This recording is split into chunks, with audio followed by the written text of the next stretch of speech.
Hello, welcome back to another video. Welcome back to the YouTube channel, people. And yeah, make sure you leave a like on the video and subscribing if you're new. We're trying to hit 1K this year, 1K before the Premier League season ends, and 800 in this month.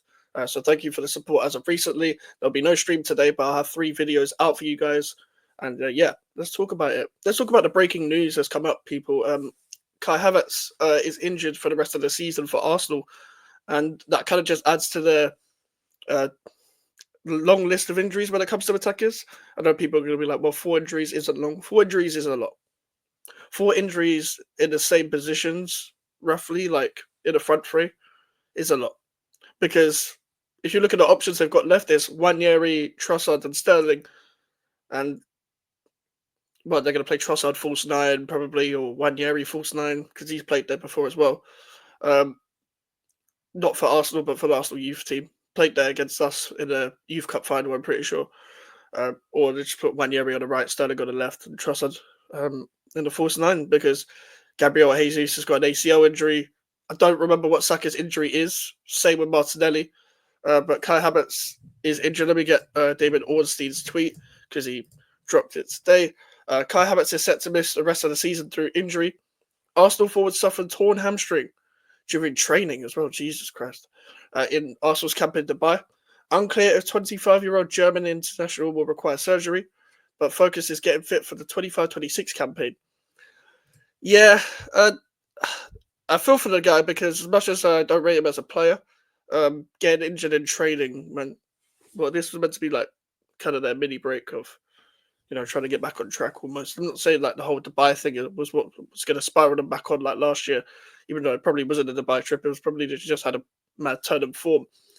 But the whole thing is that there is probably something in going from cold weather training constantly to then going to the complete opposite. Maybe there's something to do with that. Maybe it's to do with the amount of games he's also played. Because to be fair, we talk about Saka, Havertz doesn't really get subbed off, and he doesn't really get rested. That's easy because it's Arteta's go-to guy up front. And especially as of recently with Jesus injured, like who else is going to play up there? They sold Enquiries, which was their third choice striker. I'm not saying Enketia would have made a fucking difference, but at the same time, it's an option in terms of workload to almost balance it out. But partly to blame for this is, I guess, their owners and whoever's running the recruitment, because I think anyone, even blind people, can probably tell you that Arsenal needed a striker, but Arsenal in general just needed reinforcements. It's clear that they think that as well after that late bid for Ollie Watkins, even though, like, you kind of left it a bit too late. You left it a bit too late to actually bid for the guy. However, as well, like it's kind of happened to a lot of teams where the timing of it has been very close to the transfer window of them kissing a big injury to like a key player up front because they did a bit of the transfer window. It happened to us with Fulcrook and we got Evan Ferguson. Yeah, we was actually quite lucky that it happened on early January, Graham Potter's first game, rather than late January, where this club would have done fuck all to replace Fulcrook at the time. With Tottenham as well, Solanke and Richarlison both got injured, so they've got Mateus Tell. Same with Chelsea as well. Again, in the game against us, Jackson and Mark Guiu both got injured on deadline day, which was the game where we played. We lost 2-1. We both played on deadline day. And obviously, Chelsea probably needed reinforcements up front as well after letting go João Felix. Even though Felix wasn't playing anyway, they're still letting go a number without replacing that number. So that's one less in their squad.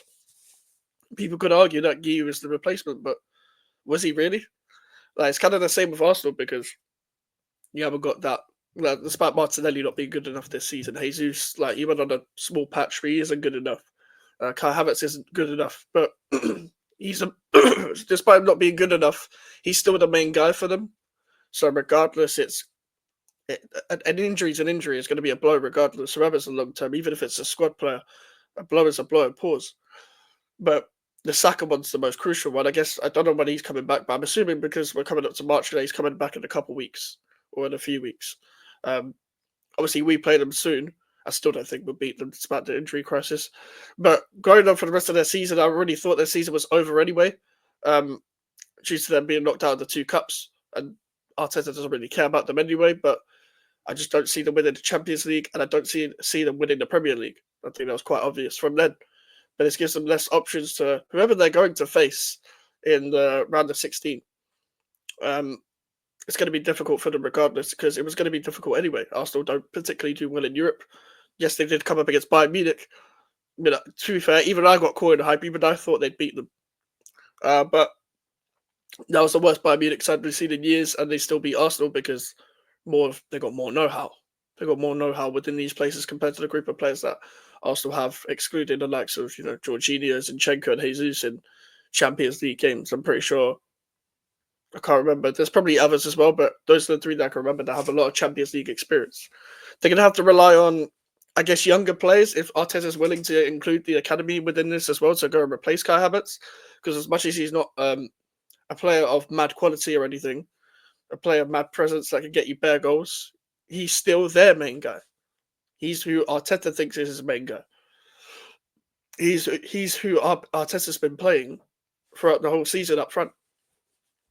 The only time he didn't play up front was when he played alongside Jesus in like one game, when Erdogan got injured. I'm curious to see how Arteta handles this when all these players come back as well. When all these players come back, because Arteta is renowned for rushing players back, running players into the ground. I'm actually scared that he's going to do that with Saka. I'm not an Arsenal fan by any means. I don't like Arsenal at all, but I don't want to see someone like a Saka coming back and just looking mash up because he's been rushed back.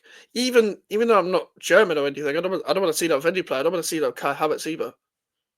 Like, I don't rate him, but I don't wish any harm or injuries. I don't wish anything upon that. No, simple as that. I don't do that kind of stuff. But it's going to be a blow for them for sure, because this is the thing, yeah.